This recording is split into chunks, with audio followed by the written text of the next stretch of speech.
Hello, everyone, and welcome to episode 93 of the Xbox Hall of Gamers podcast. This week, I am joined by Cameron. Hey.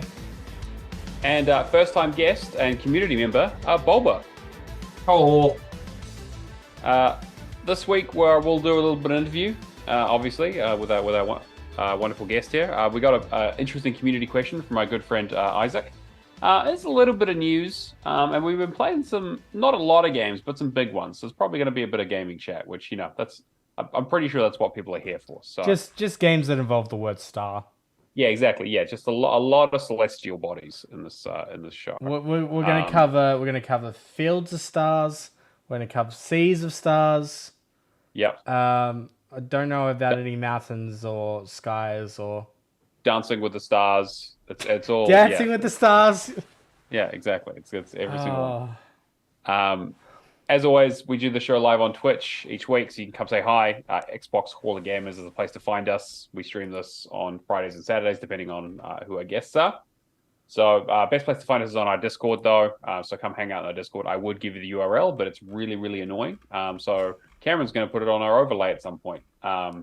Otherwise, hit us up and we'll give you an invite. Hey, I told you already. I've done with my quota of overlay swaps for the year. Yeah, that's fair. But that was in January, so that doesn't surprise me. Yeah. But yes, let's get into having a chat with Mr. Bulba here. How you doing, mate? Yeah, all right. Been going through some hard games, I guess. Maybe more awkwardly controlled would probably be the best word to describe it. Oh, I definitely want to. When we get into what we've been playing, I want to grill you on what you've got going on, because I see your completion stuff that you post in the on the Discord, and I'm always interested in kind of like how you pick the games that you play. But I guess we'll start with who are you? What do you do? What's your deal?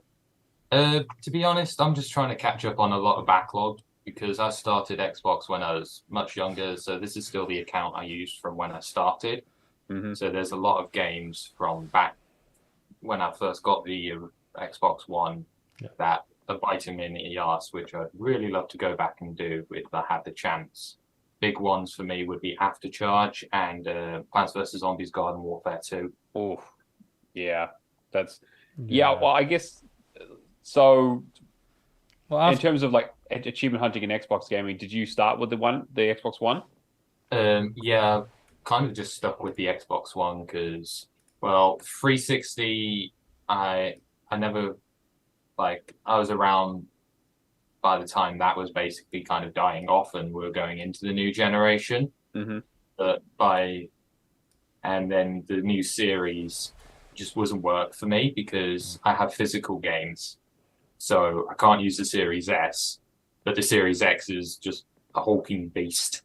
Yeah, sure. Cameron, sorry, did you have a question in there? I was going to say Aftercharge's servers went down a while ago, yeah? Was Chain Awesome? Yeah. I think in the right game? Yeah, I didn't find out till like 8 months after. Oh, that's brutal. They were giving out codes for free, buddy. What do you mean? Yeah. Yes, well, you got to make sure you're on the Discord. You're hearing all the goss and people. This was before I joined the Discord. I mean, yeah. How if you didn't join the Discord, how else would you know about the fact that Crysis 3 and what was the other one? Mirror's Edge Catalyst are back on the server shutdown. It's like, we tricked you. I've learned from Battlefield Bad Company 1 never to start it as soon as they get announced. That is the dumbest thing you could ever do. Yeah, I think the thing is just never start games. Don't start games. Yeah, don't play games. Just only start single player games. Or just don't start games and just go online and give opinions on the games like you played them. Yeah. Not referring to any. That's any called game playing Twitter. Yeah, I was going to say not referring to any games like Starfield this week, but just it's a lot of. I'm seeing a lot of parallels. I'm so okay. Quick sidetrack with that tweet that I posted with the Futurama ship for Starfield. I am so surprised I didn't have any toxic fanboys. That is surprising. But I guess maybe the algorithm knows your audience. So Bob, I guess in terms, so do you have any sort of genres or anything on the Xbox that you kind of like gravitate towards? Do you kind of just play a lot of different stuff? I have too many goddamn fighting games on this thing. Oh, Street God. Fighter apart from 6, Mhm. both Mortal Kombat, Tekken 7. I've got both Injustice games as well. A list of others that I can't remember. Oh man, I've got a news story right up your alley then later on. Yeah, right, exactly. So okay, so I guess do you enjoy, like, is fighting games a big one for you? Like, is that something you're like, man, I'm really good at fighting games and I really Like, enjoy them, or are you like me and it's like I have a lot of fighting games on my tag, but I'm actually fucking shit at them? I would definitely say I'm not winning any tournaments. I'll Fair. say that. Okay. Fair. I think that's but totally fair. I get all the terminology, and I really do actually want to get into that high level stuff as well. Do you Well, have we an have arcade opinion. stick? Is the question. No, Okay. no, just pure controller. Do you have opinions about Super Smash Brothers Melee by any chance? You know? I think the GameCube controller is awkward as hell to use. Okay, all right. That's Well, probably that's because Which that's is probably last because I didn't episode, I grow up think. with it. It's such a shame because it is obviously like one of the best consoles of all time. I would die on this hill. I love the GameCube. I also love the GameCube, to be fair, but the controller I- is not one of its strong points. Oh no, definitely I not. was one of those who started with the Wii. Yeah, oh, yep, totally get that. How many That puts broken into perspective. How many broken TVs do you have? None. None? That's what the wrist strap is for. They do a lot of that. You tell my fiance that. Well, I ain't telling your fiance anything. That's I ain't fighting your battles for you, buddy. So I'm I guess, Bobby, you're a younger guy. What got you into gaming in the first place? Well, I got the Wii for Christmas, so I ended up starting out with Wii Sports Resort, Super Mario Galaxy, and then did some stuff that I can't legally say. Yep. Yeah. Okay. Yep. Just in case. Yep. No, that's fine. Just in case they're listening, totally get you. Yeah, Yep. but games like that, Donkey Kong Country Returns, and a whole crap ton of shovelware. Yeah. Actually, the Wii was fucking notorious for that, wasn't it? That was an absolute cash cow for Nintendo. Yeah, I love whenever we say like titles for the Wii, the first thing that comes into my head is Ready Set Cook. Have you ever seen that TV series? Yeah. Like 2 p.m. like It's middle like of a the daytime. day. Yeah. Okay. Everything was a cash grab. No one's gonna get that reference. Yeah, absolutely nobody. It's okay. It's like the Judge Judy of cooking shows. Jesus Christ. Okay, nobody is definitely going to get that reference. No one's knows what you're talking about. Okay, so we had like a TV series over here, like a No, Cameron, that's not an excuse for you to start explaining the joke. We're just moving on. No. This is the interview segment. Shut the fuck up, unless you have a question. Yeah. What is your favorite game of all time? Oh, Jesus Christ. In my opinion, it would have to be the first Borderlands. But that's only because I haven't played the second one enough to fully get an opinion on it. Because I'm kind of the thing of like, if I've only played like an hour, 2 hours, unless it's notoriously good or bad, I can't have an opinion on it. I'd have to go through it all. I think that's a fair take. I think that I'm a big fan of the original Borderlands. I do think the second one is better in a lot of ways, but Follow-up question to that: what do you feel about the DLC for Borderlands 1? Okay, General Knox, too much driving, but apart from that, it's a great one for all the sarcastic humor. I love General Knox. It's kind of like that sarcastic character. Moxie's DLC can go screw itself for its achievements. Yep. That was 6 hours of my life I'm never getting back. Claptrap DLC, that was very unique for what it was. And to be honest, I think it was a good way to like end Borderlands 1 with like you go through each of the bosses, you go through for the story playthrough and go through them, and it's like kind of a nice send-off. And then the zombie DLC, I think, is really what put Borderlands into its humor. You can kind of tell the very different humor just from the first cutscene. And to be honest, I think it's what made Borderlands 2 great, as in the setup. Yeah, it was like they were kind of like half and half. I feel like the Claptrap DLC, The only problem with that again was the achievements, right? Those grinds for all of those collectibles that were just complete random drops. Yeah, so I guess so fighting games, Borderlands. Are there any other series that are like, like near and dear to you, or ones that you always kind of seek out? Forza Horizon, actually, because Yeah. that was one of the 2 games I got when I got my Xbox. It was Forza Horizon 3 and Minecraft for the Xbox One edition. I still have both on disc with me. Yes. So what are your thoughts on the Forza series in general, and what are your thoughts on the fact that Matt has still not been able to beat the Eliminator? Oh, for fuck's sake! Every week, I'm just gonna have to quit the podcast. I think this is ridiculous. To be honest, I played 1, 3, 4. Yeah, I have access to all of them. Yep. Don't ask. So to be honest, one, I prefer the Horizon series over the Motorsport series. Agreed. I think the more loose style of the Horizon games is just way more fun. And to be honest, I think just going through the worlds, and it's almost like an event when your country gets featured in. Because I remember hearing about 4, and it's like, oh my god, it's actually coming to the UK. And then I heard it was Scotland. Bit misleading, but hey ho. Oh, it's still technically the UK, right? Yeah. Technically. Yeah, so technicality. And it makes sense why, to be honest. So, I can't be mad. Yeah. And so I guess the big question is, what kind of achievement hunter do you kind of classify yourself as? You've obviously said you've got a big backlog, which, hey, I feel it. Are you like do you tend towards more, hey, I gotta try and complete everything that you play? Are you like more like Cameron, where you just start everything for a little bit and kind of just get into it? Or are you somewhere sort of in between? I'm a weird case of like, I'll start a game, get like maybe 1 or 2 achievements on it, then get bored, move on to something I've been doing for months. And then months later, I'll realize, oh, I've started that game, go back to it. Hence why I've got such a big backlog. Yeah. And it's not really, I don't really go for many small completions either. Like, a lot of things I've got on my tag: Jump Force, Borderlands Game of the Year, Battlefield Bad Company 1, Garden Warfare 1, 2, Battle for Neighborville.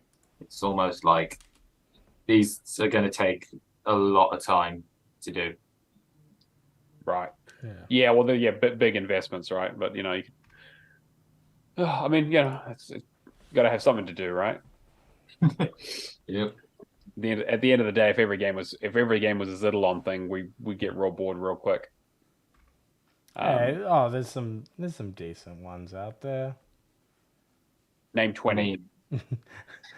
Okay, I give up. Yeah, decent small ones. Yeah. I like 50 years. 50 years is Cameron hears that a lot. Anyway, I got nothing. Yeah. Well, that's fair.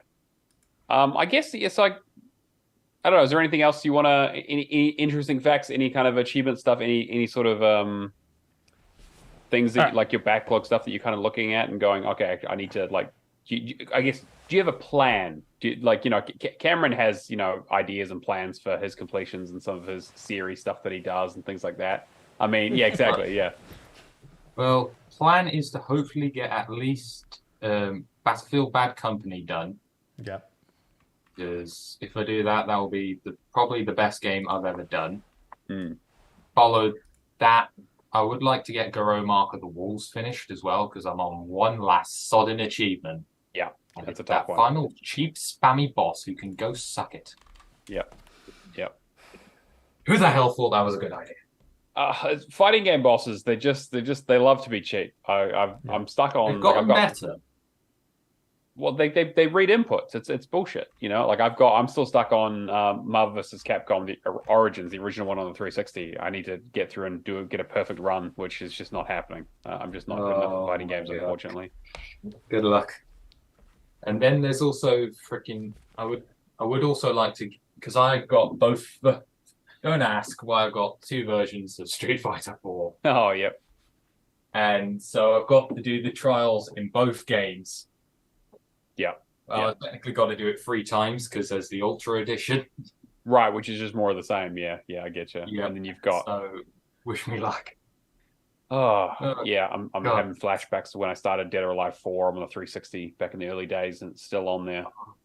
Never going to get that Dead or done. Alive 5 and 6 are quite easy, actually. 5's not too bad. I just have to do the combo. Is it the training challenge or the combo challenge? Whatever it is, the training thing where you got to complete a character, which I'm just.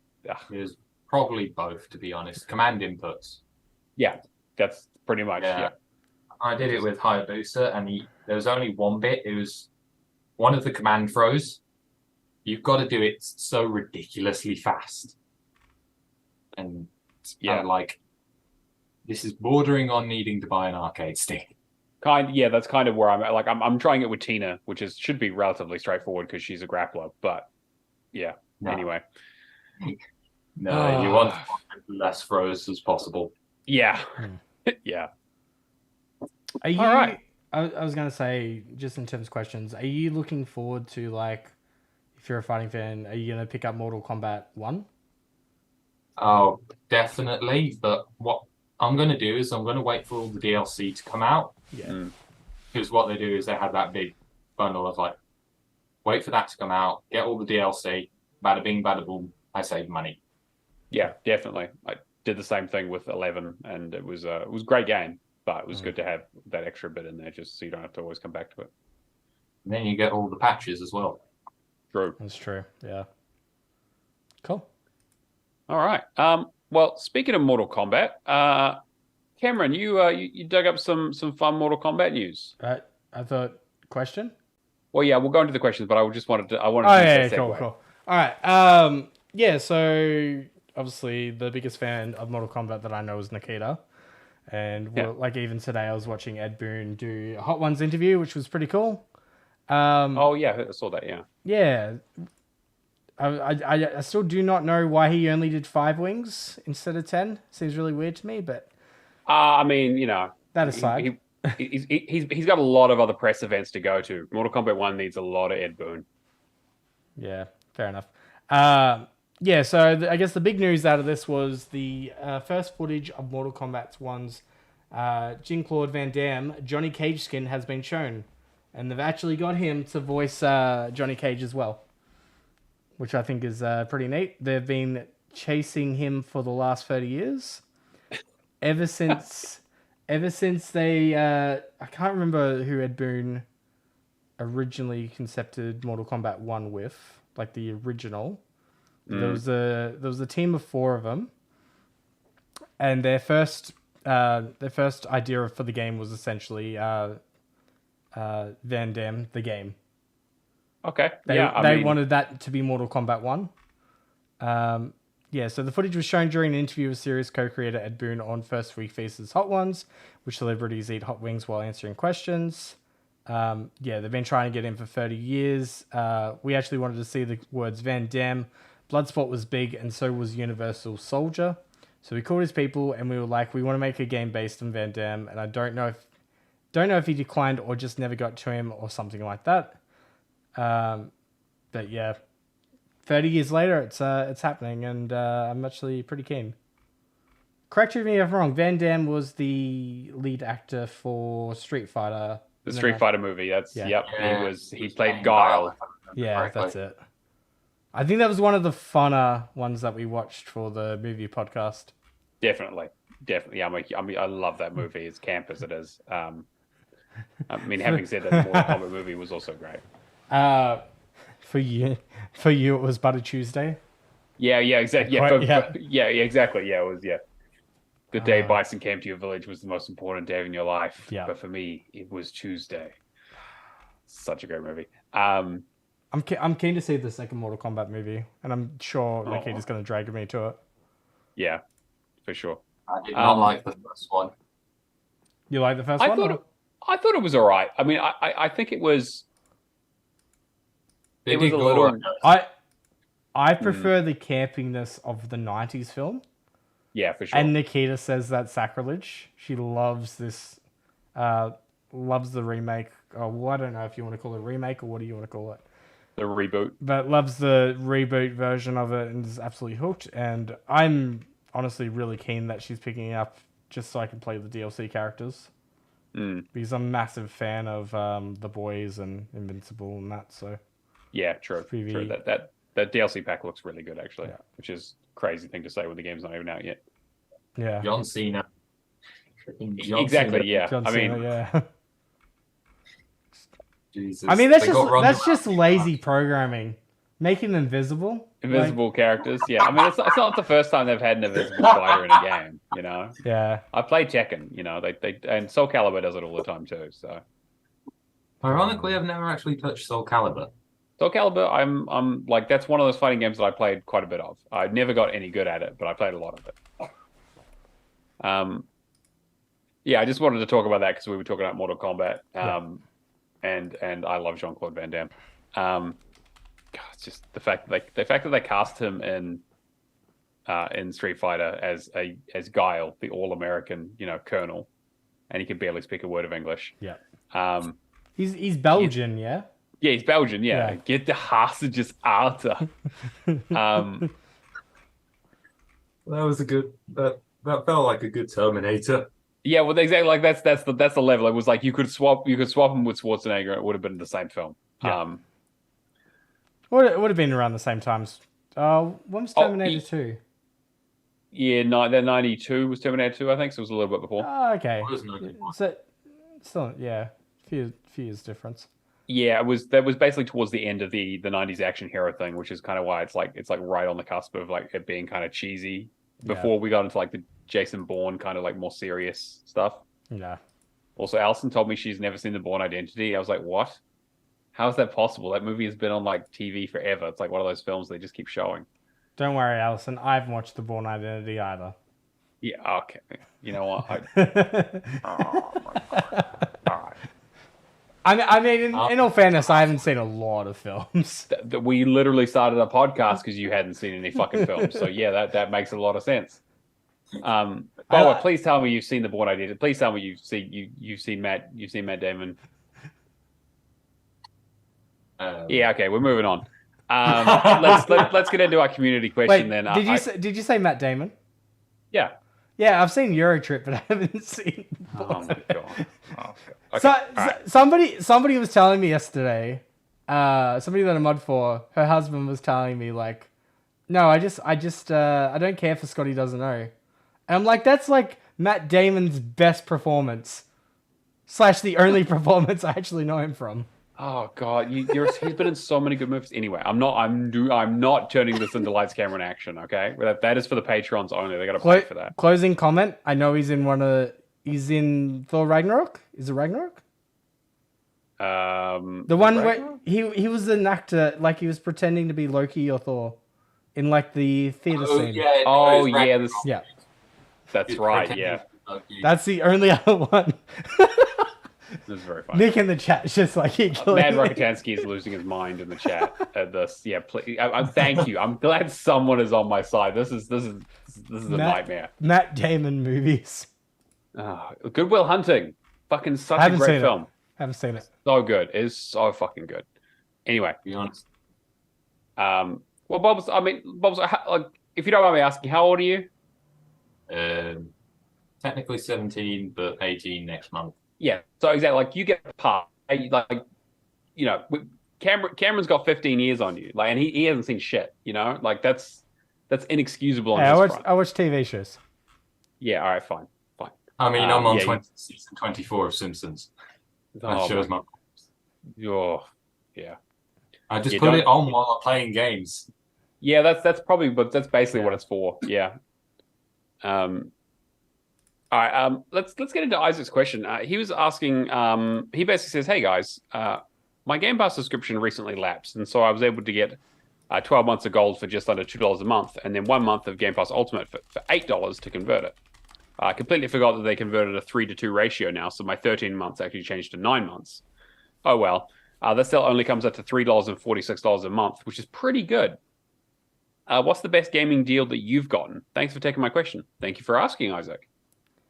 I bought a Rogue Ally and I got 3 months of Game Pass Ultimate. That's pretty good. only cost me $1,300. I was going to say you paid full price for the ROG Ally though, so I don't know if that's actually a deal. It's kind of them taking money. Okay, in all seriousness, I usually buy games from EB when they're like $5 to $10, bargain bin, and then when they do so that's during the sale periods, and then when they do their massive like trade-in okay, there's two ways you can do it. When it goes back to like them not running a sale, which is very rare, but like when they do, usually the prices of the games all go back up. Yeah. So the games you've bought and played, essentially you just trade them back in. I made like a good solid $400-$500 off that. That's pretty good. When I was trading in for the series consoles, and then even the start of this year, there was a whole bunch of games that I just managed to get cheaper. And I think I got like $1,300 back off that.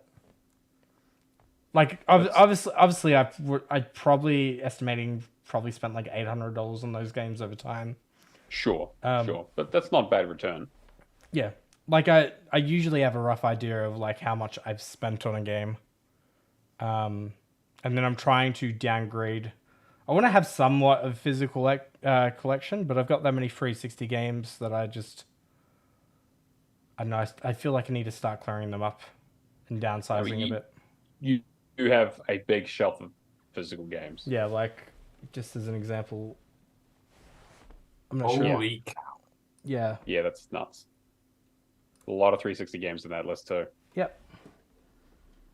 So that bookcase is completely filled without pointing down the bottom, but yeah. Bob, what about you? To be honest, I've got a lot of more things digital, and probably my best would be I got all the Tekken 7 DLC for 10 quid. Oh, that's pretty good. That's actually DLC. Yeah. But I think probably the best deal I could get right now is the Borderlands Pandora's Box collection. Like Borderlands, because I already got one in the Handsome collection. Yeah. I basically get 3 and the Tales from Borderlands games for 25 quid, which is an amazing steal. Yeah, that's a really good deal actually. Yeah. Good games too, which is that is the other thing, is that a lot of the times deals are on, especially when you get bundles, it's like, oh yeah, a couple of good things and just a bunch of trash that they're trying to sell. I mean, the best thing is to start a podcast and then join the Keymailer and all those kind of things. Wow, we're moving swiftly on. Not getting into that. What do you mean? No, I'm not. No, it's absolutely promotion. Not. Yeah, well, I'm trying to think. I know what my best deal is that I got was, but I was thinking about other stuff. I mean, Ubisoft do, some pretty deep discounts on a lot of their stuff. Like I think I got like the entire, they are like all of like the Ghost Recon Wildlands for like $5 for the entire like gold edition or something at some stage. Actually, that's a good point. When they used to do the Xbox One bundles with Unity and Black Flag, Black Flag, they were like 90 cents each, and I bought like 5 copies and just gave them out because just ridiculously cheap. I think the games had been out for like a year or two at that point. Yeah, and the key market had kind of died because they'd bundled so many of them with like launch consoles, so they just kind of had so many out there. Also, Immortals Phoenix Rising, again, another Ubisoft game, got a really good deal on the complete edition of that. I tend to try to wait until all the DLC's out, like Bob has said. Be like, save some money, get all the DLC, play it all at once, Yeah. Gotham Knights was like $9 not too long ago. Yeah, but to be fair, they probably should have given you $10 to buy that. I mean, what was Anthem was $2. Division 2 was $2. Again, they're literally stealing from you. This is it's like the old joke, right? Someone broke it. Like, I had my copy of Anthem sitting in. No, what was it? No, I had my copy of Two Humans sitting on the dashboard. In front of the windshield, and someone broke in and left 3 more of them. Actually, I thought of probably aftermarket buying stuff. Rock Band free, $10. And I'm pretty sure a copy of it now you can probably get like 90 to 100 for it because of how rare it is. Very hard to find. And then I think 2 wasn't I think 2 was like $15, something like that. Mm. I would love to get an Xbox One Rock Band 4 set. They just it's just too difficult to find unless you have to drive state lines and they want like 500, I was gonna 600. Yeah, especially outside of the US, they're very difficult to find. I had one in Sydney last year that was like $100, and I said, "Oh, like I'll drive up there tomorrow and grab it off you," and she's like, "No, I just want to get rid of it today." Yeah. And it's like, come on, like I will transfer you the money now and then come tomorrow. Like, anyway. Oh, that sucks. My best deal was when the 1X came out, Project Scorpio and all that, and I wasn't really interested in getting one because I had the Halo 5, the Xbox One, and it was perfectly fine.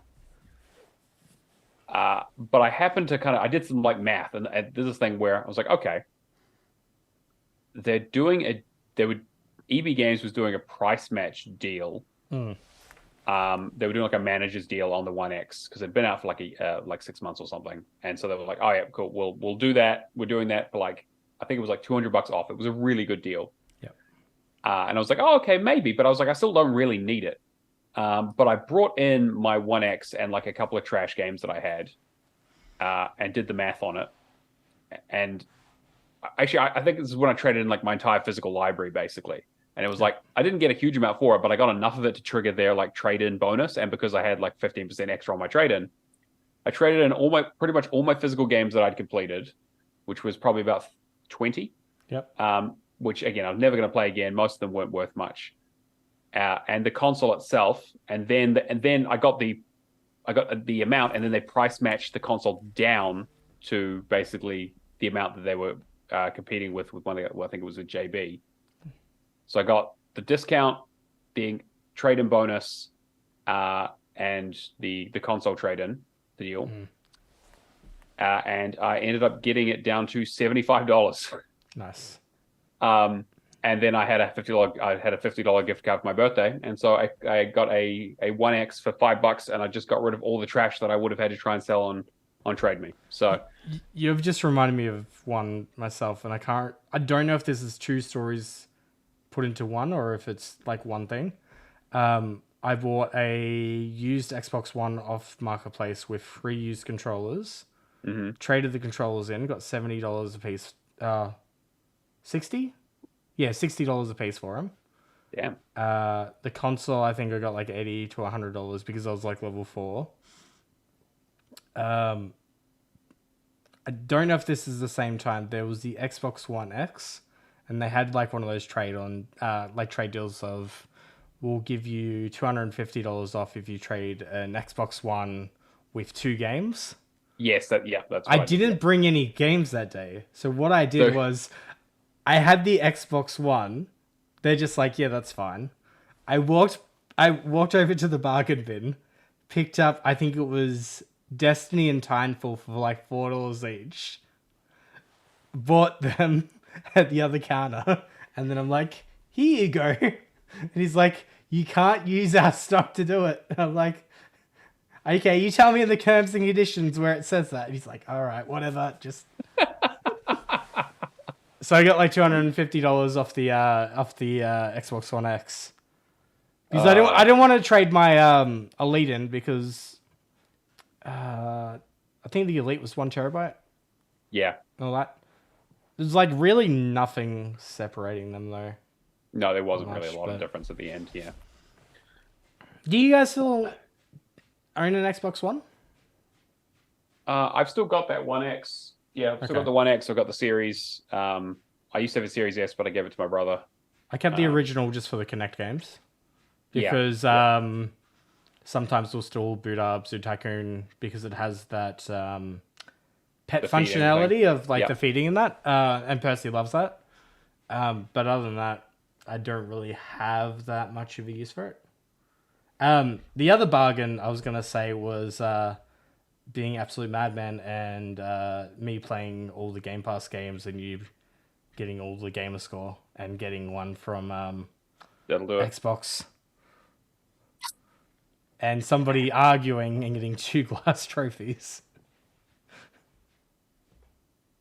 Well, I mean, hey, look, I'm not going to judge. Okay, I will judge. I will judge a lot, but that's I mean, it all worked out at the end of the day. That's the moral of the story. But I hope that answers the question. Bulbasaur, did you have any other? Now that I think about it, actually, I got Halo 5 for £2, and then both Left 4 Dead games as well for like £1.85. Nice. Physical's fantastic for that, eh? Just I mean that is the one really big downside around the sort of all digital future, right? Is that we'll get some good discounts, also decent discounts, but you'll never find a AAA game for that price on the storefront, right? They're always gonna the most you'll see it off is maybe 75% in 10 years. I have a problem now, and it kind of goes with not just gaming but everything. I just have that, but I've seen it cheaper mentality. Mm-hmm. And it just, especially during cost of living crisis, it's just a block of cheese has gone up to $14, but I've seen it at $6 or $7 before. Do I need it? Never eating cheese again. Cheese. I 100% think it's going to be one of those things of when physical's dead, I just don't see deep discounts for games anymore unless it's through Steam. Yeah. But or unless you're Ubisoft or something like that. But even with Ubisoft, I don't see myself buying games through them anymore. I will just get a month subscription for the Ubisoft Plus plan and then do it that way. That's what I was going to say. Is that I find myself don't really buy games all that often. I think the last thing I bought was Fallen Order back in April. Yeah. So it's like Isaac was talking about, that Game Pass subscription stuff really, it's a really, really good deal, and kind of just how I play games now. I don't know. What about you, Bob? So I mean, you do talk about playing a lot of physical stuff. Do you have a Game Pass subscription? This weekend.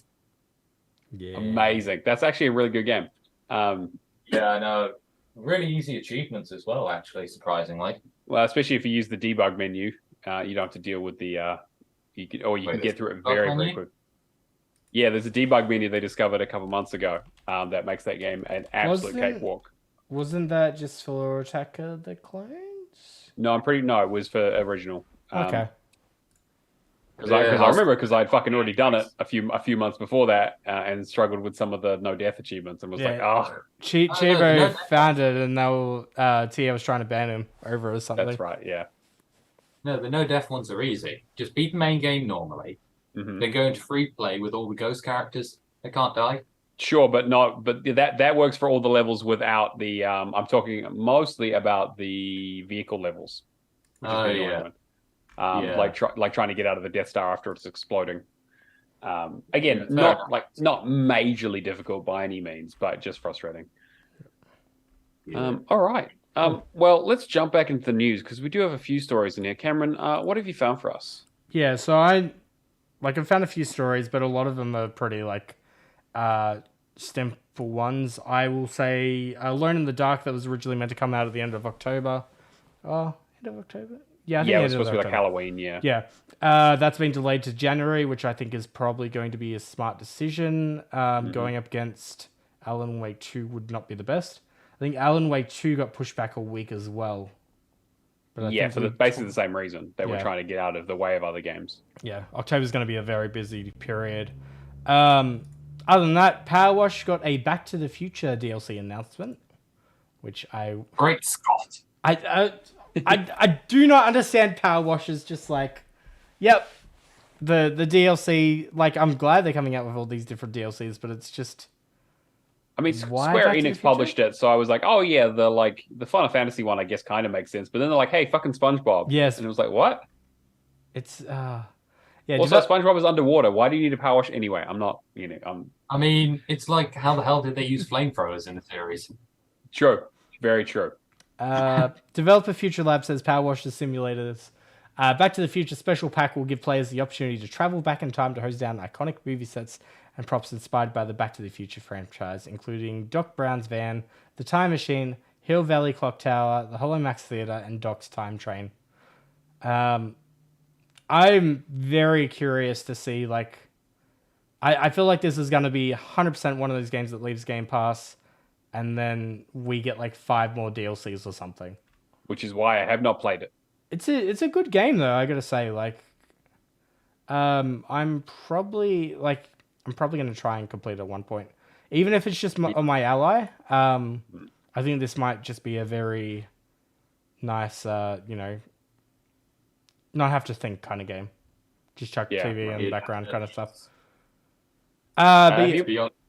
Sorry? My best screenshot comes from Power Wash. Because I remember I was on a chat with you, Cameron. Yep. And I just decided, just for the lols, I'm just going to be an immature and just do a graffiti. I mean, that's, time to penis, It's like how many, Yep. how long does it take? And it's like, Power Wash is literally less than a second. Second level, I believe. I love games like that too, where like the social media is just that easy, like it just writes itself. Literally, yeah. Yeah, and then people can just be absolute. Anyway, moving on.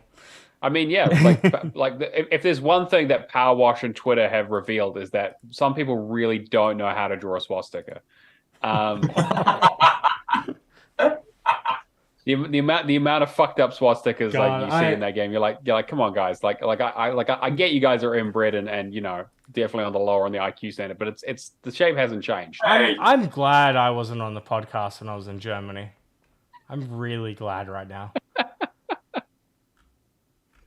I will say, quick side note of that, there was one case of that happening in Germany while I was over there, and I was surprised that from what I've heard, they take it like very seriously over there, and the police just didn't care. Well, I mean, pick their battles. Yeah. Anyway, moving along. Sega, after 25 years, is bringing Daytona USA 2 to consoles for the first time. Guess how? Please enlighten me. So, it's getting a port, but it is only going to be accessible through Like a Dragon Gaiden, the man who... I was going to say, it's going to be in a fucking Yakuza game as an arcade thing, isn't it? Yep. Obviously, with the IP and all that, they have to rename it to Sega Racing Classic 2 in order to avoid any issues. But yeah, so like originally Daytona USA 2 was planned to be released on the Dreamcast, but the project got quietly cancelled, and a special version of the original Daytona USA 2001 took its place. Other arcade games set to appear in the Like a Dragon are Fighting Vipers 2, which only received a Dreamcast port in Japan and Europe, Flicky, and Galaxy Force. Previous games in the Yakuza series have let players play classic Sega arcade games such as Space Harrier, Fantasy Zone, Virtua Fighter 2, Super Hang-On, and Puyo Puyo have been playable. I'm pretty sure I've played Virtua Fighter 2 in one of them. Oh, and you could play Outrun in Judgment. Yeah. But I just thought this was funny because apparently some like diehard fans have been asking for it to be just ported to consoles. And I guess it's getting it through Like a Dragon. I'm interested. Just that trailer at FanFest. I'm very interested to find out like what's happening with the story. I never finished Like a Dragon, so I need to go and do that first, I imagine, because it looks like a direct sequel. So the Man Who Erased His Name pretty much covers what's been happening between Song of Life, which is 6. 6, yeah. And Like a Dragon. The middle part of Like a Dragon where he's in jail. Yeah, that's it, yeah. Yeah. But yeah, it'll probably be on Game Pass. I would be surprised if it isn't. But yeah. I know, Bulbasaur, you played any of the Yakuza games? I've started 0. Should probably wait a month before I finish that one. Yeah. Everyone knows why. Yeah. Zero is probably the best one you could start with, in all honesty. Yeah, I've heard very, very good things. It's more of an OCD kind of thing. I have to do it in order. Yeah. I mean, you don't have to. Yeah, you do. No. I have a mental composition to do it. Yeah, absolutely. Frustration. I mean, there's reasons to go like back to it after the other ones though as well. You do 0 and then Kiwami 1 and 2 and then Yeah, I mean, like if you do it if you go with the proper order release though, you get a lot more context in relation to 0. That's the main thing. But yeah. Anybody here played Stray yet? Yeah, I finished it. Oh, you finished it? Yep. Did you do this while I was in Germany? I believe so, yes. Okay, yes. That makes sense. So Stray's being made into an animated movie. That was quick. Yeah. Yes and no, right? Like, because I mean, it did technically come out a year ago. But yeah. So the media company Annapurna Animation Division will be handling production of the film, which will tell the story of the cat-based adventure game. It has been described as Hope Punk, which was originally conceived by the game's developer Blue 12. If we're going to do this adaptation justice, this is going to be the first and greatest Hope Punk movie that's ever been made. Explaining why Stray was an interesting choice for a movie, Bard explained that the lack of human characters will make the film feel unique, but also challenging to make.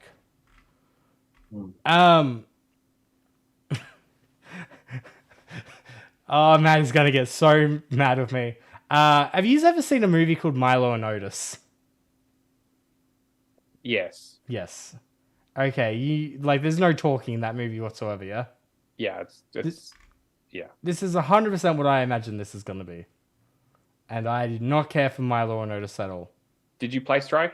I haven't played a little bit. I put it on for Percy. And she probably played the first half an hour to 45 minutes. This was like a few days before we were heading off. So, yeah, she really... Okay, so one of her cats went missing. And I'm pretty sure I know what's happened to it, but she just still thinks it's missing. But then she saw this cat looks exactly the same, so she's calling it... yeah. She's calling it by its name, and it's like very cute. But I'm just like, oh, honey. But she was really enjoying it. She like needed help with some of the puzzles and all that because obviously she's only 4. But yeah, I will definitely go back and play this at one point, probably after I do Starfield. So, but yeah, I thought it's pretty cool that they're making a movie. Bob, so have you played it? No, because I don't think it's on Game Pass, and to be honest... No, they're holding out. It's pretty recent release too. Like, it only came out in July. Yeah, to be honest, I have a weird thing where I never play games on release. It always takes me like a year or 2, really, before I actually play them. And not even with like the DLC things, just I am so late behind news. I mean, very few games I've actually played on release, I think is... Forza Horizon 4 was one. Vampire Survivors I played a few months after, because that's when I first got Game Pass, and one of the main reasons why I got Game Pass as well. And probably Plants vs. Zombies Battle for Neighborville. That's probably it to my knowledge. Yeah, I mean, I wanted to play Stray because I heard all the hubbub about it, and I was quite interested in it. I wanted to see, why so many people labeled it as a Game of the Year last year. At the Game Awards, which is again surprising to me that it was even nominated. I talked a bit about it a few episodes ago, but I did really enjoy it. It was a really good game. I don't think it's Game of the Year material by any means, but I also feel like it's the perfect game to make a movie out of, especially an animated one. It just seems like a solid indie. Yeah, well, and also there's the other point that it was published by Annapurna, who also publish movies. Yeah. So it's kind of like not a huge leap for them to go, hey, this was hugely successful and won awards. Let's turn it into more of a thing so more people can experience it. Oh, man, I'm glad they're not making 4 minutes into a movie. 12 minutes? Yeah, no. Oh, 12 minutes, that's it. Yeah, sorry. Yeah. Isn't that one where you like someone's broken into your house and you've got to try and make sure the people survive? Yeah. That's the one. Yeah. It's an interesting game, to say the least. I like the mechanics. I do not like the story. That's fair. Isn't it like revealed that the woman Yeah, is like? Spoilers, don't spoil it. spoilers. Don't spoil it. But yes, it is. No, There are I some very can't strange remember, reveals for in that game. Christ's sake. I just heard it, and I might be completely wrong, to be honest. Yeah. I get a lot of things mixed up. Oh, good. But yeah, I thought 12 minutes was all right, but it definitely has some problems. When it I works, thought the mechanics was. When the mechanics work and when it works the way you want it to work, I was quite lucky in that I kind of like put it together in the way that it was supposed to be put together. But a lot of other people had problems with it, which I totally understand. Yeah. I just realized too, like a lot of Annapurna's stuff is now coming to Game Pass. I wonder if I wonder if it was a conversation after Stray had PlayStation exclusivity that they're just trying to ensure that doesn't happen now. I don't know. I feel like Annapurna stuff is, like you said, come to we had like Memoir Blue. There's a few other ones, but I'm suddenly blanking on every game they've ever fucking made. But Gris is one, yeah. Greece. Yep. Greece. Yep. Thirsty Suit is coming. Cocoon is coming. What else we got? To a T is coming. That's confirmed for Game Pass. We had that other one that came a few weeks ago. That was the older one that they brought. I can't remember what it was called, Mariette or something. Oh, Mariette. Yeah, that's one of their older ones. Yeah, Memoir Blue, 12 minutes. They put a lot of stuff out on Game Pass, but I think the thing with Stray is that they knew people were going to buy it because people were very interested in it on the PlayStation, so they decided that it was probably better to not have it on there right away. But like you said, Bulbasaur, I think that in a year's time, I would be very surprised if it didn't end up on Game Pass in the next 6 months. Yeah, Pathless is the same, like not any other game, but like even Soul Ash, which we'll talk about soon, that's coming to Game Pass, and that's a published game from them. The only one that I'm really keen on at the moment that I'm waiting on from them is Neon White. Yeah, which is coming to Game Pass. Yeah, but I mean, like the fact that we're getting two Annapurna published games coming to Game Pass this month, because we're getting Cocoon as well. Yeah, right. Yeah. What else you got? Interesting. And the last story I had was Bethesda basically made comments that they're going to continue working on Redfall. I put this more in here because I thought Kia was going to be on the podcast, but I think it's still worthy to talk about. Bethesda's Pete Hyde says that Arcane is still working on Redfall 60 FPS mode and will get it to be a good game due to its inclusion in Xbox Game Pass. While many players currently focus on collecting Starfield achievements exploring the vastness of the universe, Bethesda's head of publishing has spoken about the Earth-based vampire shooter Redfall, which launched earlier this year to a fairly poor reception. The aims to get it to be a good game because we know it as a first-party studio, Game Pass lives forever. When speaking game industry biz, Hines said that Bethesda is always in the process of learning. When asked if the poor reception of Redfall had put pressure on Bethesda Game Studio in the launch of Starfield. We don't like failing to meet our players' expectations. At the same time, we are the same company that has had launches that didn't go the way we wanted. And we don't quit or abandon stuff just because it didn't start right. Look, I haven't played Redfall yet, but I feel like it was 100% the case of like they needed to get it out the door. There was no saving it. From what I've seen, anyway. Yeah. I don't want to be too harsh on it, but it's one of those things that it just felt like I don't think it's ever going to get what it needs to be a solid experience. But I mean, the fact that it's one of those things that's just like, because it's in Game Pass, I'll probably try it out at one point and base my opinion off that. But yeah, I mean, you can't build a foundation on quicksand. If the building blocks aren't there, like the structure's not gonna stand up. Yeah, I'm with you on that. I don't know, Bulbasaur, I mean, like you said, you don't get into stuff till about a year later, right? But I mean, I imagine you kind of missed all the stuff around it, all the talk around Redfall when it came out. Chris? But yes, it's space vampires. Yeah, I mean, I have no idea. Like, the only thing I saw was a little bit of Firehawk's stream when he was streaming the last bit of the collectibles round. I remember that, but yeah, apart from that, I had no idea. I didn't even know it was about vampires. I think that's the only thing that really get me into the game, if they could fix up the stuff around collectibles. I mean, I'm going to play through it. Like I've talked enough with Shane and Kia about it, and they seem to think that it's playable and not like it's not great, not a good game by any means. Yeah. But I also agree with you, Cameron, that I feel like what could they possibly do to this game to fix it? Because it sounds like it has foundational issues that like fundamentally just need to change the whole game. Which like how much work are they really going to put into it when they could be working on something new? Look, I'll get into it more when we talk Starfield, but like there's different leagues apart, like of clear conscious level design decisions.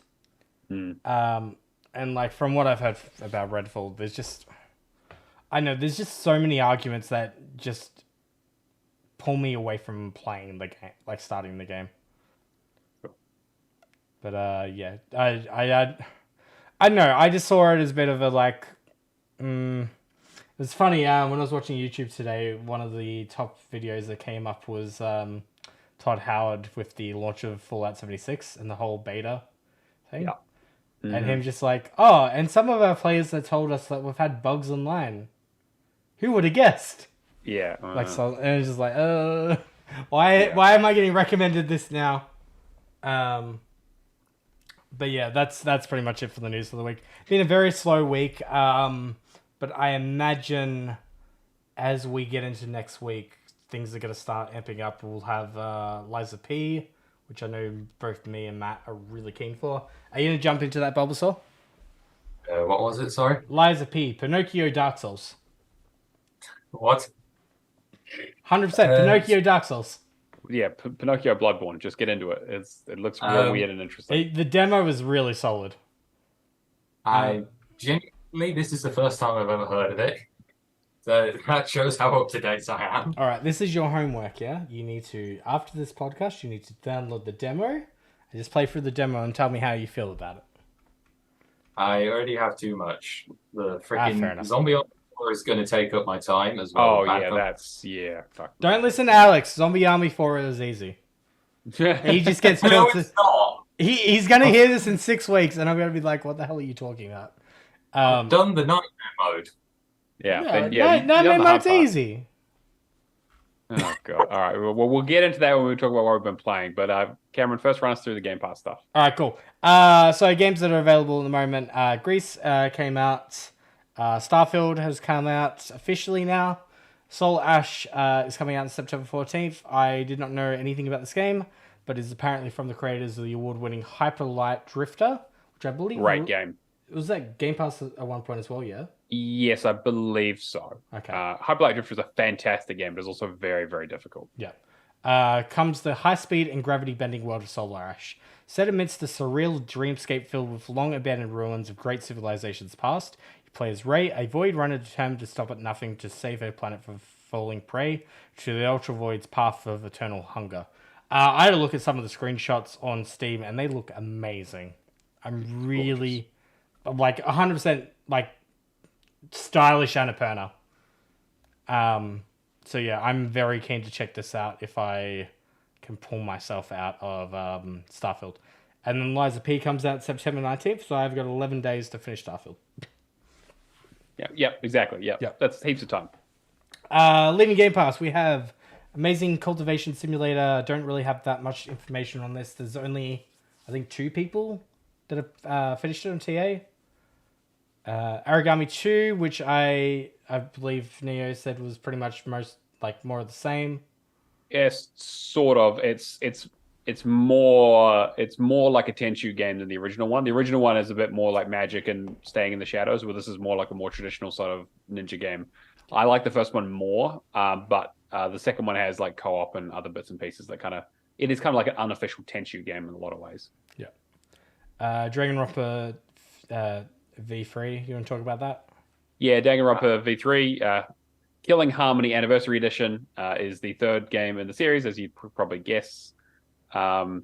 It's very fucking weird, even for that series. It is a murder mystery visual novel, which I really, really enjoyed. I love the series, but it has a lot of tacked on bullshit that fucking sucks. There's a really annoying board game you have to play that you need to play with every single character, which relates to a really annoying 2D dungeon crawler RPG, which really sucks.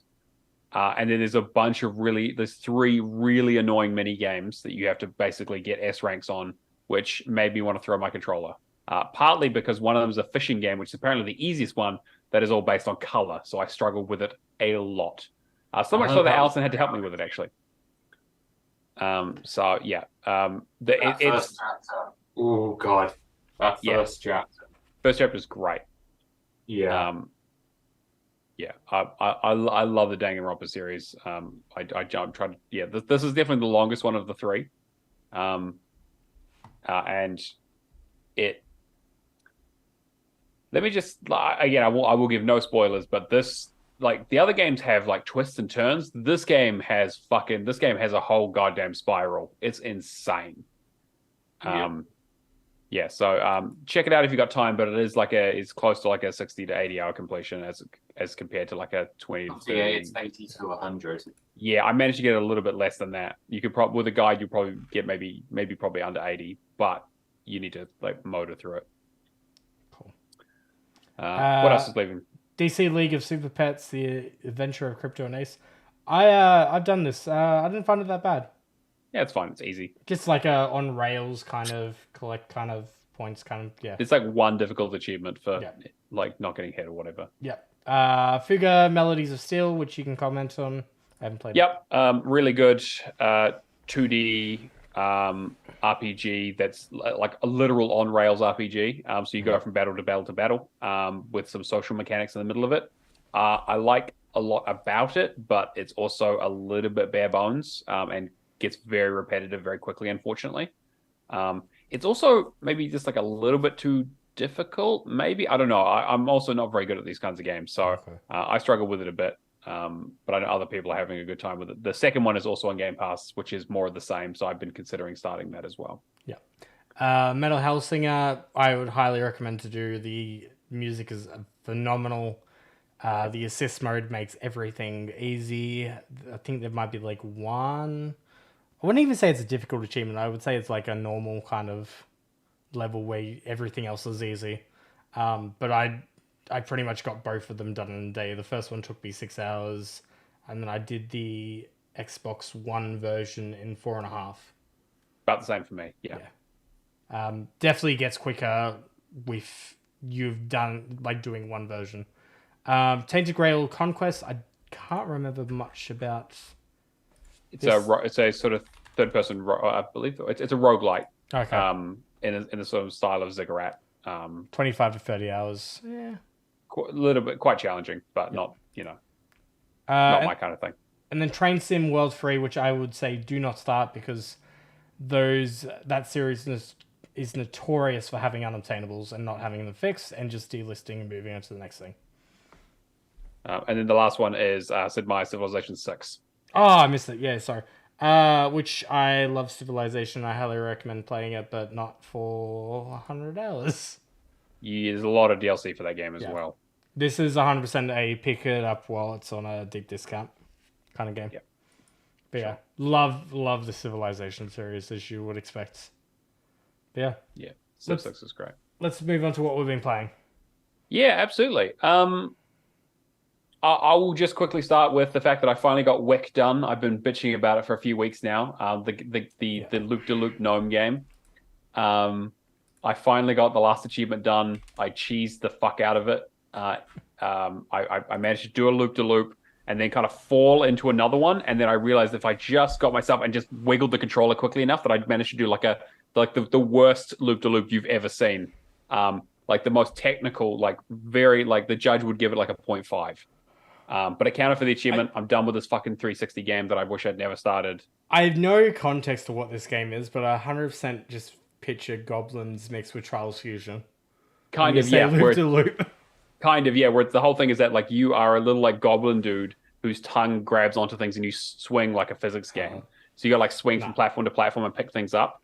And so the last achievement I had was to jump from the top of the thing, grab something, do a circle, like a full loop, and then let go, grab another thing, do another loop, and then let go and do another loop. And I was on this for hours until I basically just cheesed the shit out of it. So anyway, fuck that game. That game took me literally 15 years to complete. I started that game in 2008. Yeah. So I'm very glad to have that. I'm proud of you seeing your way through a hard achievement. Look, sometimes I do them, okay? Look, I'm going back to the 360 and I'm bashing my head against a lot of bullshit, okay? I mean, it just comes back to the Eliminator, yeah? I know I that you do I a few will tries. get the Eliminator done at some stage, but I'm busy with the 360 at the moment, right? Yeah, no, that's fine. No, I'm saying it's fine, though. I'm saying that I'm surprised you didn't rage quit after like 5 attempts. And then it took me several days, okay? Yeah. It took me several fucking sessions, you dickhead. All right. Bulbasaur, what have you been up to recently? I need running commentary from Allison on this. Mainly Zombie Army 4 Dead War. So got the campaign base done, the hard mode, and the 4-player co-op all in one run. Because I got lucky, just found a group. Nice work. Got the Nightmare mode done. Holy cow, that is... Easy. No, it's not. Like, if there's some mad person out there who can do that, who can do Nightmare mode, brutal difficulty, by themselves, you are a god amongst men. I did it 2 players, easy Nightmare. And that was... I'm trying to imagine I'm trying to remember my experience with it, because I know Alex has the mentality that it was absolute bullshit. Yeah. But for me, it was... That's because you were mostly dead most of the time and he was doing all the work, right? You run and get killed by the zombies and he had to fucking... It was pretty even. Up. It was pretty even. He'll say otherwise, but it was pretty even. I don't know who I'm going to believe, you know? You believe the one that doesn't rage quit at those kind of games. Head against the brick wall. Yeah, that explains a lot. Yeah. You get it done. And then the other big one is Inertial Drift. Oh, the games with gold one, right? Yeah, I've got 1 achievement left. That's for doing all the Grand Prix with all the cars. Yeah. And like most of the achievements, probably the easiest thing I'll ever do. Just play mode, get golden mode. Easy to do in the certain car as you go through all the different... The delay on them... Sorry. The delay on them's like really weird. I never had delay, really. Like, I start a match and then like 15 seconds after the achievement pops. Like, all my achievements for... Like, I started this week. All my achievements for it were just delayed. Yeah. Like, by that same kind of like 10 to 15 second time period. It's very strange. Anyway, sorry. I think the worst part comes when you do the character Viv. Holy cow, those time trials are strict. And you have got to master this car to do the first 3 areas. It is very strict, very tight, and you've got to know some funky to just have a hope in hell. And it's just doing that same map. And then you get into the challenges where you're controlling a car that you might as well just be on ice skates for, because it will spin out at the slightest drift. It is annoying to say the least, and it's one of 2 cars I've got to left to do for the challenges before I waste my life doing the Grand Prix. Because it's like so I should give this one a miss then, is what you're saying. It's like 15 cars I've got to do 5 races for. Just for this. And I'm like, I'm just near the end. I might as well do it.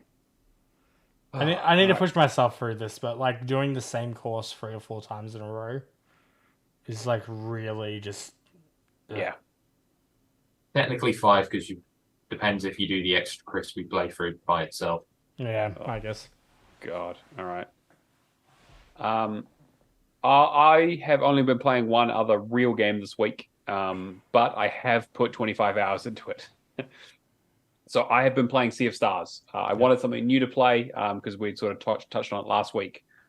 And I'd heard good things. I think they just said that they've just sold over like 250,000 units, which is insane for something that's on Game Pass and PlayStation Plus. And an indie. For an indie, like, and that was apparently their year-long sales milestone, and they managed to do it in a week. This game's okay. This, in a similar way that, like, I talked about Chained Echoes being like a love letter to like Final Fantasy games in particular. Yeah, this game is a love letter to the Chrono Trigger series, of which there are 2 games, and Golden Sun. It reminds me a lot of Golden Sun, actually, especially with the elemental stuff, with their puzzles. There's a lot of like overworld puzzles, like a lot more than I was expecting, and I've been really enjoying them. The combat is maybe a little bit too simplistic in a lot of ways. It has, as you've probably seen from the trailers, it has the active time battle thing where the turns are just turn by turn, but the attacks have timing elements to all of them. All of them do, like the like Paper Mario or the was it Super Mario RPG, that kind of thing, where it's like, hey, you know, when you do an attack, you have to hit the A button to do an extra attack or whatever. But that's for everything, and same for blocking. I was enjoying it a lot starting out. Like, I was like, this game is really cool. I'm really interested in the world. They throw you into it straight away and explain very little, and you kind of have to work it out. And again, this game's got a lot of interesting story beats and a lot of twists and turns, a lot of cool characters. Got a good sense of humor to it. I know people were saying the localization wasn't great. I haven't really run into any issues with that for the most part, but I speed read, so I might have missed something. But it was only Jason Schreider's comments just saying that the grammar was like really out of place. And I don't know about you, but like, depending on, like, some games with their localization, it just destroys the immersion. I got nothing along those lines. I know exactly what's happening. There's no weird translation issues as far as I can tell. I mean, I know it's a Chinese studio, I believe. So, you know, there might be something in, like, but no, I think that, you know, I mean, shit, there's, like I said, there's a character in there that references, that makes references to other RPG mechanics and stuff, where it's like, you know, like there's a part where there's like a sad moment happens and they kind of undercut it, but the character's like, oh, hey, did you find out that your mentor turned out to be a bad guy? Never saw that one coming. You know, that kind of thing, where it's like, it's not actually something that happens, but it was something that happens in, you know, in these kind of JRPG stories. There's a joke about how they were fighting a giant octopus, and they decided that the best route was to basically down 17 elixirs that they'd been saving, because they don't use them unless it's on the final boss. Yeah. So it's very like self-referential and aware, but it also has quite like a serious, interesting story about worlds and about like there's like questions around like immortality and like how, like, what happens when you live for a very long time, and yeah, like it was a lot deeper than I was expecting. You know, again, in a lot of JRPG kind of way, but it goes in a lot of directions that I wasn't expecting. The game is actually a bit longer than I was expecting. I kind of got to what I thought was the final boss and realized I actually had like probably another 4 or 5 hours left. So 25 hours in, I'm basically at the point where I can go to the final dungeon, and I'm doing a lot of cleanup at the moment. There's a lot of optional content to do in the game. Yeah, I was like really enjoying it at the beginning, kind of tapering off as kind of the battles became quite samey, because also you don't have a huge roster of characters. I won't give the exact number because it's a bit of a spoiler. But you also don't have a huge amount of abilities either. Like, each character has 3 abilities and an ultimate, and then you have like combo abilities that you can kind of use between 2 characters. So like it kind of got a little samey, but once you unlock all the characters and all the abilities and all the ultimates and all the combos, then like it starts turning into like okay, well, now it's about timing and choosing which targets to hit and how to delay people and things like that. And some of the boss fights kind of take that into account as well. So it kind of had a bit of a dip in the middle and it's kind of picked back up towards the end of the game. I think it's really, really good. It does have the classic throw a fucking mini game thing that you have to play a shitload of that really fucking sucks. In there. They have a thing called wheels, which is a thing where you basically pick a couple of characters to fight 2 other characters, and it's like you have to attack their life points essentially, and they have 10. And so each turn you spin a roulette wheel, and you've got like hold and trying to match 3 and that kind of stuff. But it's not all RNG based, but there's a heavy RNG element to it. So I've already gotten frustrated with that. That fucking sucks. But you have to do it. Yeah, like I think if you have any kind of interest in JRPGs, this is in a different way to how Chained Echoes was kind of sort of skill based and very story heavy and quite exploration heavy. This has kind of a slightly lighter touch to it. It's a bit more fantastical, but still really, really interesting. And I'm curious to see how the story wraps up because I'm very, very invested at this point. So like it's like a 4 out of 5, maybe close to, it is. I don't know if it's going to be like game of the year material. It'll probably come up in the discussions, but it would probably be in my top 10. It's a very, very good game. Cool. Yeah, so definitely recommend that. It's on Game Pass, like I said. So yeah, go and check it out. It's definitely a one I want to play at one point. I'm just not sure if I got 40 to 50 hours for it. Yeah, like I'm 25 hours in and I'm at the end of the game. There aren't really any walkthroughs for it, so I've been doing it blind, which is a nice change for me. Because there are no real missables, which is great. But I think like if you had a guide to get like all the collectibles or chests and stuff on the way through it, you can probably wrap it up in like 30 hours, maybe 35. Similar to Chained Echoes, in my opinion. Yeah, cool. Bulbasaur, have you got anything else you'd like to talk about? Not really, to be honest, because I mean, most of the time has been in Zombie Army 4 or Inertial Drift. Fair. Just want to get them done. Totally fair. Cameron, what about you? All right. Well, okay, I know what you've been playing. I want to hear about it. All right, so moving out. Moving out. That's the one. That's the game. Yes. I'll get moving out of the way. So moving out 2 was coming up. It's it's come out recently. I think it's already been nominated for the AGDA. What's the acronym? AGAs? The Australian Game Awards, anyway. So I've been doing Moving Out because I originally did the Windows 10 version when it was on Game Pass, and then it was Games of Gold for the console version, so I picked it up. Yeah, it's been pretty good. I did all the DLC. I did everything up until the point that the optional objectives glitched on me, and now I don't know whether I get all 90 of them done, whether it's going to unlock the achievement, which is a bit of a bummer, but yeah, I tried a few things to try and reset it, but it's what it is. Hopefully, I guess clean up the rest of it to come back to it. I mean, I've got like 30 objectives to do. It's like, do I do them or do I just restart now? But anyway. All right, Starfield. Let's get into Starfield. I've heard of it, yeah. Where do I want to begin? All right, so I won't give too much on the story, but like you're essentially a miner. You're going deep. You're doing like this deep drilling kind of mission, and you find this really weird metallic object that you touch, and you start having visions on. And that basically starts a quest line for you to end up joining the society called Constellation, who is researching them and the weird properties that they possess. Essentially, that's probably the first hour. In terms of what I've played the story so far, it's been pretty good. I'm really interested. You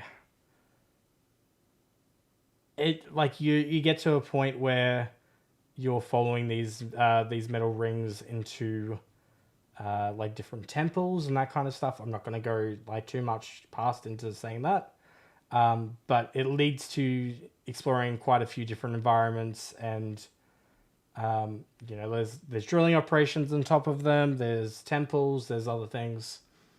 Anyway, so that's like the story element of it. It's pretty enjoyable so far for the 20 to 30 hours that I've put in.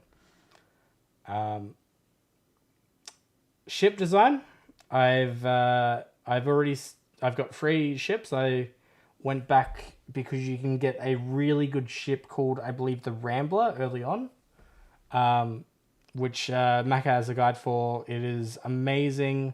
The first ship that you start off with essentially has 50 fuel to jump to different galaxies. This one has 200, which is a great one to start off with. And then there is a spacesuit that you get alongside it called the Mantis, which sets random enemies on fire. It self-heals. It has some really nice stat bonuses, so I definitely recommend getting that early on.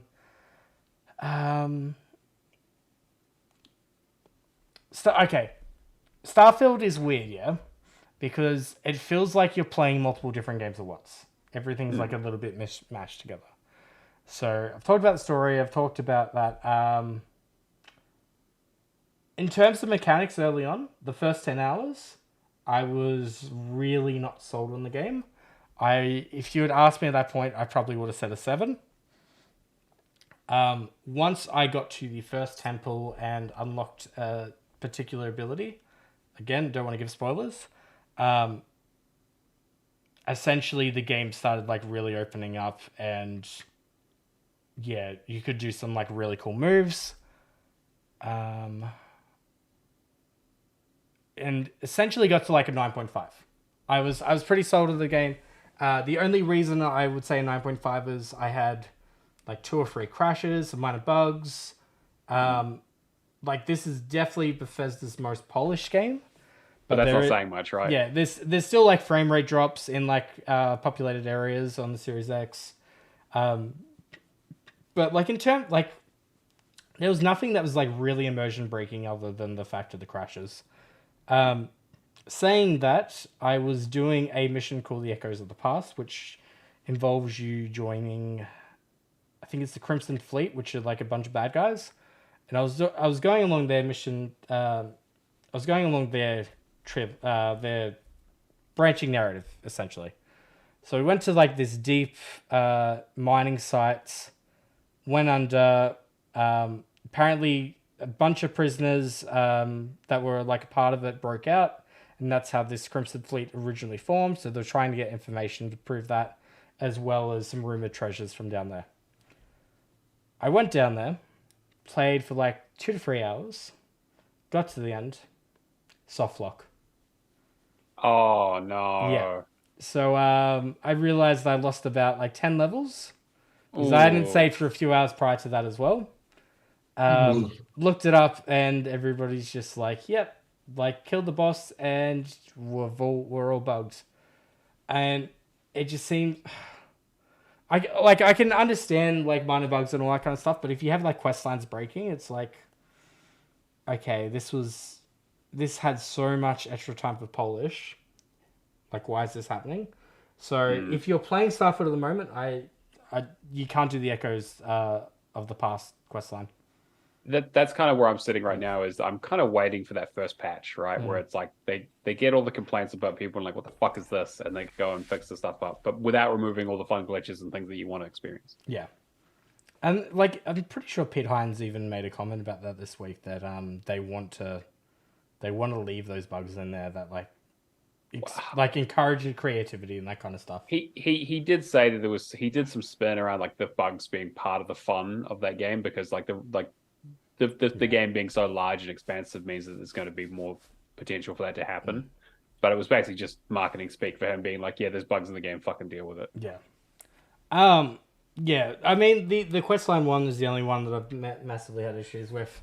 I will say you run out of breath, like running every 5 seconds at the start, and that was really getting to me. So what I did was, there is outposts in the game, and if you find a planet that has metal and aluminium, and you build storage containers, you build what's the right word? Frames. Like frames, collectors, and all that kind of stuff. You can like create a network that puts in a transfer thing. You can put a bed there, and you can just keep on making. It takes forever on the Xbox, but I got myself up to like level 60 just so I could breeze through some of the story missions and have a lot more fun, and just basically put my skills into like weight training, oxygen.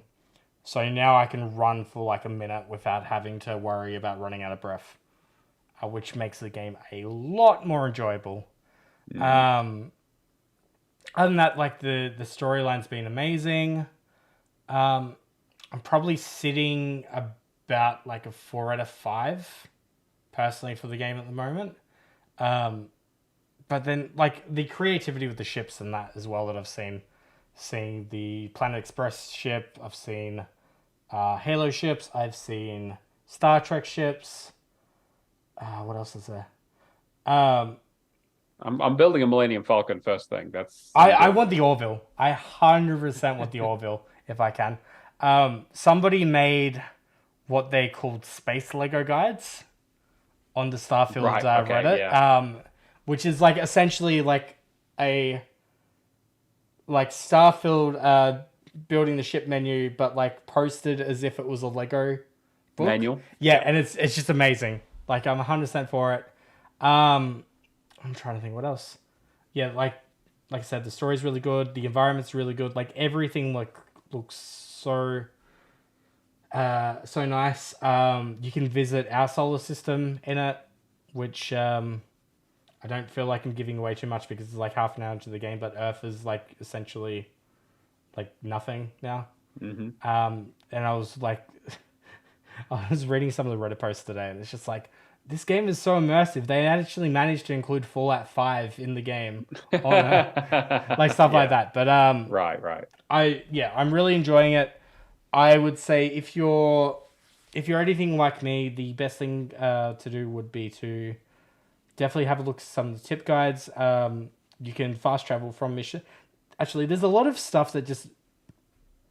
I think that's the other problem I have with like the first 10 hours of the game as well.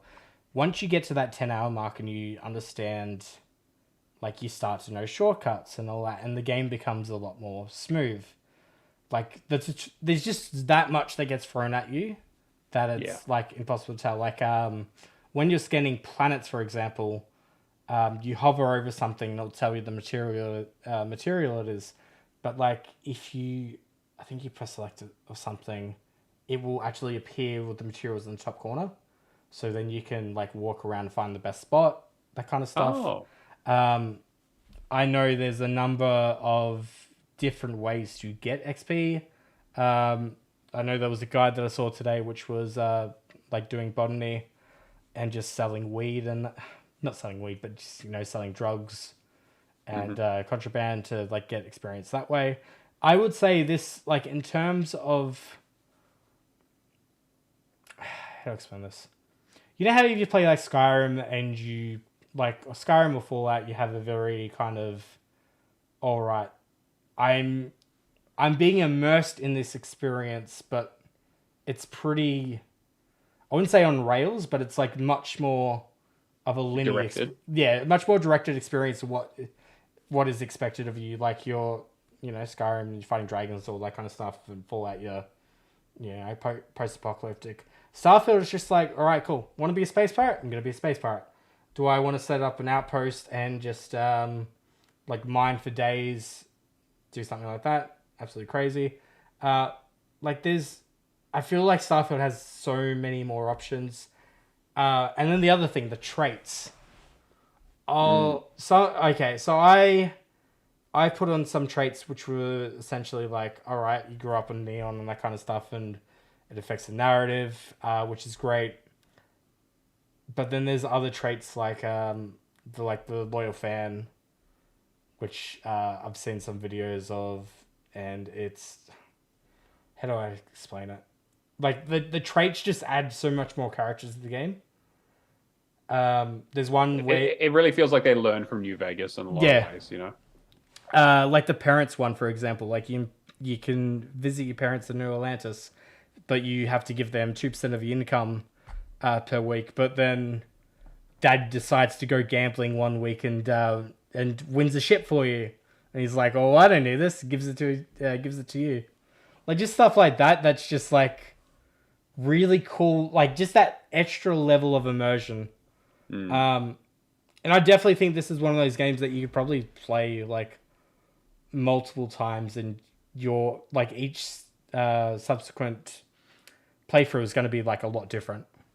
Interesting. Okay, I know that they also said that like the New Game Plus is apparently like almost the way to play through it. So I'm very curious to see kind of what happens. I've gotten to a point now where the metal things are producing.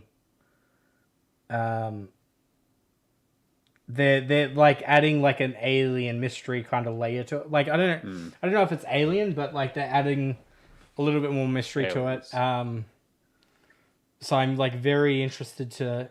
Actually, that's the other thing too. Like I haven't seen any alien species yet. or nothing that seems non-human other than just like, weird wildlife. Sure. So I don't know if there's a narrative explanation to that I've missed. But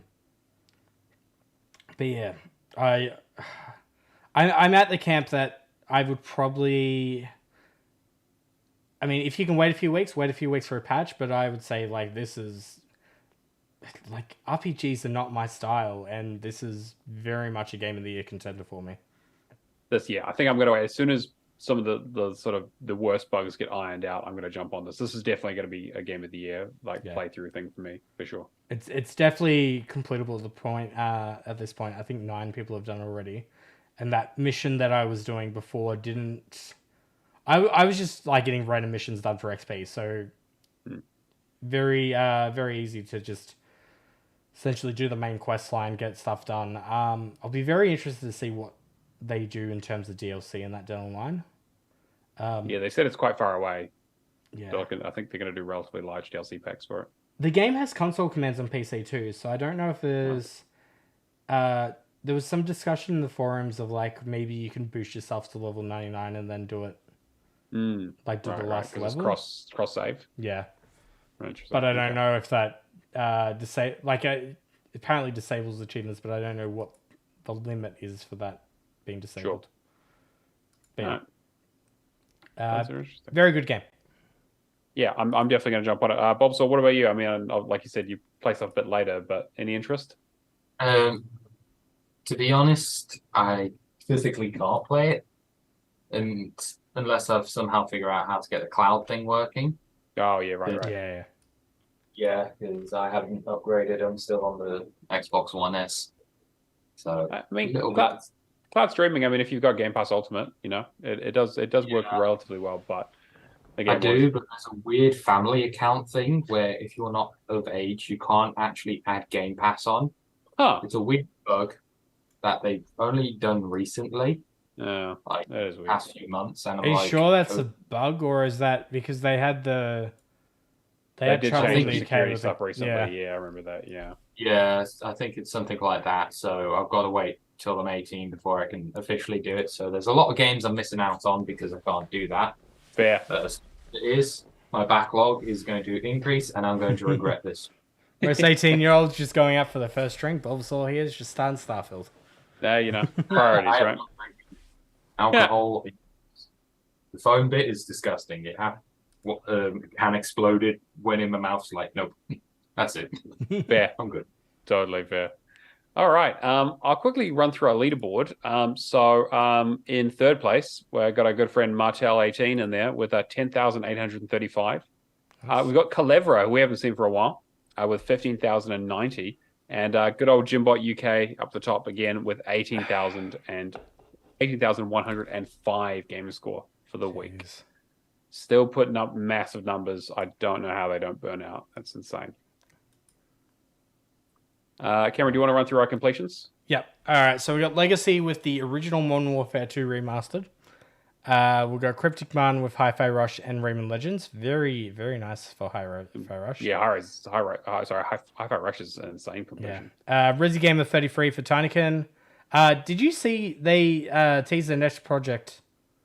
No, I didn't see that. I'll put the screenshot in the Discord. It looked really cool. Sweet. Like cute kind of 2D character and 3D environments similar to Tinykin. Okay. So great. They definitely have an aesthetic. Jack Raff had Power Wash. Moonzom had Microsoft Sudoku and Totally Accurate Battle Simulator. Superbob had the Games for Windows live version of Batman Arkham Asylum Game of the Year and Astroneer. Their friend ran them through that, which I think took like 8 hours. It took like 9 hours, which is like, man, I need to find a friend who has that game done. It's a 50-hour completion, right? Something like big game, yeah. Just Jake did Ghostwire Tokyo Metal Hellsinger. Happy Moogles did Immortals Phoenix Rising. Dude that writes long reviews did Call of Duraz Gunslinger. And Baron Von Newman did Street Fighter 6. Some good completions on that list. Yeah. I'm gonna quiz Dude who writes long reviews about Gunslinger because I've had that in my backlog for a very long time. Yeah. I've owned it for and then we've got ages. Yeah. We've got the Word Challenge. which is everyone's favorite competition, where I put a game that's not The Witness into our bot with a GIF, and if you guess the game, you win a prize. And so this last month we did. The clue was it was part of a subscription service. It had more than one genre on TA, had less than 30 achievements, and it had a stack. And after about 50,000 guesses, good old Marsage, better known as Mace J, managed to guess that it was Child of Light. That has like one discontinued achievement, right? It does have one discontinued, unfortunately. In the chat, going hype. Yep. Yeah, there he is. Marsage. Marsage. So thanks for playing, Max J. Great job. You definitely deserved it with those great guesses you had. We'll have a new one for you guys next week, and also a huge thank you to Mr. Cobra Todd for supplying the code for this competition. I'm gonna have to come up with a new one for next week. It's always good too for the person that's in the Discord that's been guessing it every hour on the hour to get it, and not have somebody snipe it in. Yeah, which we've had people snipe it in before. Thank God it was in the seas. Yeah, exactly. Yeah, you're going alphabetical. Very good point. So yeah, if you don't know, the word challenge, if you want to compete, you can basically go on our Discord and go into the word challenge channel and just type in the game that you think it might be based on the clues. We'll chuck the clues in there. There's a little exclamation mark clues to make the clues show up. You get one guess per hour. Best of luck. So I'll come up with a new one with a new clue for you guys next week. Very nice. And then we've just got our Patrons that we want to shout out. Thank you very much to Lee Howard, Mikhail KV, Natolinator, Mad Lefty, Admiral Awesome, Happy Moogles, Kung Fu Skills, Hack and Pone, Cavalier 07, Mark B, Old Mate Clown, and McLovin Legend. We literally could not afford to do the show without you guys. All your donations and support goes through back to the show to help pay for things like Zoom and for licensing and hosting and prizes and occasionally equipment when things break. We literally couldn't afford to do it without you guys, so thank you so much. What do you mean when things break? What have you been breaking? Well, I mean, our cameras have been a little iffy lately, so I'm just keeping an eye out, That was a Logitech upgrade. That's well, bloody updates. Never update to anything new. Oh, exactly. We do some put out some exclusive Patreon content. The pre and post show I put into an audio file and chuck on there each week, along with any other extra stuff that we end up doing, spoiler casts and songs of the week and kind of that stuff. So if you're interested in any of that, go check it out. We leave it available to all tiers. So even if you're at the $2 tier, you get all the content. It's just if you want to help support the show, we really appreciate it.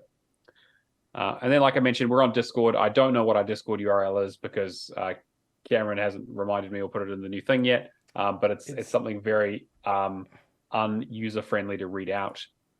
But just ask us for an invite if you're interested, and we'll chuck you. We'll get you in there nice and easy. I need to put in like Nightbot or something into the chat. Yeah, something. Yeah, we definitely need to do that. Which is super helpful. And it's basically where you're going to come hang out with us in our community, come play games, talk about shit, post memes, get in the word challenge, all that kind of stuff. And then, of course, like we always say, we do the show live on Twitch, Xbox Hall of Gamers. If you've been watching, you get to hang out with people like Mace J and Bulbasaur when he's in the chat. Mag Rokotansky making an appearance, which is nice, and a few other people. Come say hi, hang out in the chat, ask questions, shit post, the usual. We appreciate all the support from our community. Dog on Matt for not doing the Eliminator. Yeah, exactly. Yeah, just I'm never fucking letting it go. Bulbasaur, do you want anything? Where can people find you if you want to be found? Are you doing anything online? Do you want anything? Yeah, you promoting anything? What do you got? I mean, just Discord and Xbox tag Bulbasaur 1256 1234 was already taken. Fair. Yeah. That's easy. it, really. Cameron, what about you? Shadowless Edge on pretty much anything. Shadowless Edge _ on Twitch. I'm probably just gonna be playing through Starfield, to be honest. Yeah. And for me, Neomaster on everything, True Achievements, Xbox, and Discord. As always, I don't stream or anything, but Discord's the best place to find me. Huge thank you to Bulbasaur for joining us this week, especially with the time zone differences. Really appreciate you making the time for us, mate. It's like first thing in the morning, right? Yeah, it's early morning. Yeah, exactly. He's getting a nice start on the day. Oh, it's nice for some, eh? He can do this and then play like 12 hours of like Mortal Kombat or something. Exactly, or inertial drift. And a huge thank you to Cameron as always for doing all the production doohickey stuff on the back end that make this show run. And a big thank you to me for fucking editing this show every week because someone has to do it, and it turned out it was going to be me. Yes, Matt is the unsung hero of this podcast. That's right. Except I'm always singing. All right, well, that's going to wrap up episode 93. We will catch you guys next week. See you later. Bye.